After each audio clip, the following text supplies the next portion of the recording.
Gen X, you're running out of time. Not eventually, not in some abstract future sense. I'm talking about right now. And I know that sounds dramatic, but I'm not trying to scare you. I'm trying to wake you up, because the version of you that keeps saying, well, I'll deal with this later, that version is costing you everything. Let me tell you about someone that I just met. He walked into our gym a couple weeks ago, 57 years old. And when I say walked in, I mean he shuffled in. You could tell just by looking at him that things had gotten, well, hard. And we started talking. Turns out he's a really nice guy. And he told me what's been going on. Recent illness, high weight, blood pressure through the roof, blood sugar above 300, constant fatigue, like the kind where you wake up already tired. And I asked him, what made you finally come to the gym? He looked at me and he said, my doctor basically told me that I was out of options. Out of options at 57. Now, honestly, I don't know his full story.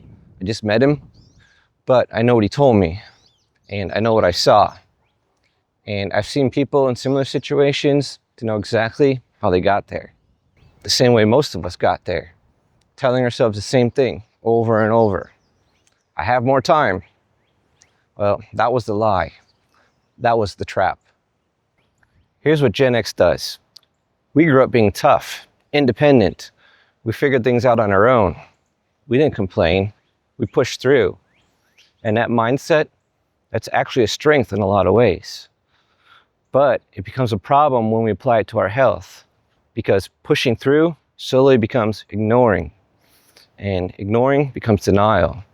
And denial becomes a guy shuffling into a gym at 57 with blood sugar over 300.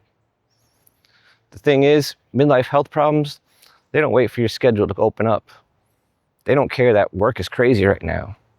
They don't care that the kids are still in college, or that you're dealing with aging parents, or that you just need to get through this one rough stretch. They keep going, whether you're ready or not. And if you're watching this and you're in your late 40s or 50s, this is the window. This is it. The decisions that you make in the next few years are going to shape the next few decades. By the way, if you're getting something out of this, go ahead and subscribe to the channel, because this is what we talk about here. Not just the money side of retirement, but the real life stuff. The health, the identity, the decisions that actually determine how your later years feel. Subscribe and come back, because this conversation is ongoing. All right, now let's talk about what later actually looks like. Because I think a lot of us picture later as this moment when, well, life finally calms down. When work stops being so demanding, when the timing is right. But here's the problem. That moment never comes. Or when it does come, and I've seen this happen, people are dealing with so many health issues that they can't do anything with the freedom that they finally have. They retire, they've got the time, but now they're managing medications, they're limited in what they can do. They're spending their retirement years just trying to maintain instead of actually living. And that's the real risk. Not running out of money, but running out of health.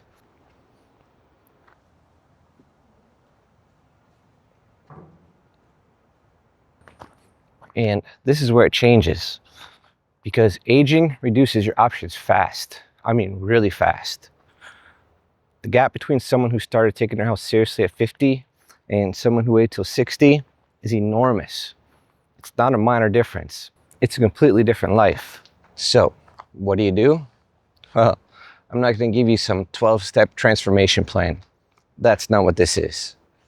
Because most people don't fail because the plan wasn't good enough. They fail because they waited too long to start. Or they tried to do it alone. Or they thought that it had to be perfect before it counted. It doesn't have to be perfect. It just has to happen. For health, start really simple. Walk more. Seriously, just walk every day. Even if it's just 20 minutes around the neighborhood. That's not nothing. That compounds. Eat a little bit better, not perfectly, just a little bit better than yesterday. And try to do something physical every single day. It doesn't have to be the gym. It doesn't have to be intense. Just daily movement. I mean, build the habit before you build the intensity. And I'll be honest, I'm still in the process myself. I go to the gym, I watch what I eat, I try to stay active. I'm not standing here as someone who's got it all figured out. I'm standing here as someone who started and who keeps going because I know what the alternative looks like. I've seen it up close. All right, so now I want to talk about the financial side too, because they're definitely connected. See, one of the things that I believe pretty strongly is that your health matters more than patting the nest egg, just a little bit more. And a lot of Gen X people are stuck in this mode of, well, I'll work a few more years just to be safe. And I totally understand that. The numbers feel safer, the cushion feels bigger, but here's what nobody talks about. Those extra working years have a cost. A health cost, a stress cost, a time cost. And if you retire at 62 in good health versus retiring at 65 in poor health, you're not getting those 3 years back. So the question isn't just, do I have enough money? The question is, what am I trading for more money? And I'm not telling you to retire before you're ready. You've got to run your actual numbers, real numbers, not hopeful estimates. Look at what you have, look at what you spend, look at what you'll actually need. Maybe talk to a financial professional, not to hand them the wheel, but to get a clearer picture of where you actually stand. Think about what retirement actually looks like. And I mean, actually think about it. Not just, oh, I'll travel or I'll relax. Because that wears off faster than most people expect. I mean, what will your days look like? What gets you up in the morning? What's your new identity when you're not the person with the job? That's not a soft question. That's one of the most practical questions that you can ask. If you can, do a trial run. Take some time off. See how it actually feels. See if the budget holds up. See if you feel purposeful or purposeless. See, most people don't think about this stuff until they're already in it. And then, well, they're scrambling. So here's the thing that hit me about the guy who walked into our gym. He wasn't shocked that he was in bad shape. I mean, he kind of knew that it was coming. What got him, what really landed with him, was realizing this just might be the rest of how his life is now. And I think that was the turning point. Not the doctor's warning, not the diagnosis, that one thought.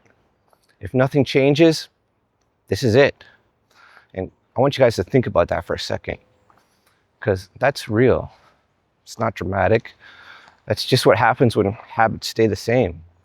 The results stay the same. And for a lot of us, the habits have been neglected for a long time. But the good news is, people do turn things around. People in their 50s make real meaningful changes and get real meaningful results. It's not too late, but the window is real and it's not unlimited.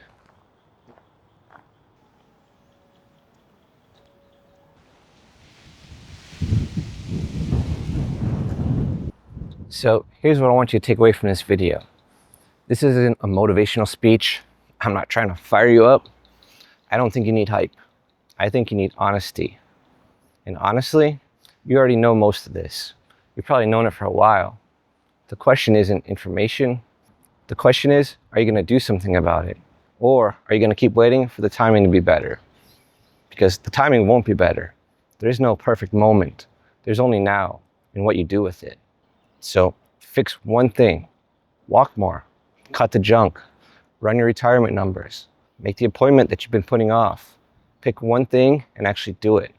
Then keep going and come back here, because we're going to keep having these conversations about money, about health, about the identity shift to retirement, about all the stuff that actually matters at this stage of life. Now, speaking of working one more year, if any part of this video made you think twice about that idea, you need to watch my other video, Shocking Truths of Working One More Year, because a lot of people assume that that extra year is worth it. And the math looks good on paper, but what actually happens to your health, your stress, your life is a different story. And that video breaks it all down. I'll leave a link down below. And remember, retirement isn't just a math problem. Thanks for watching, my friends. I'll see you in the next one.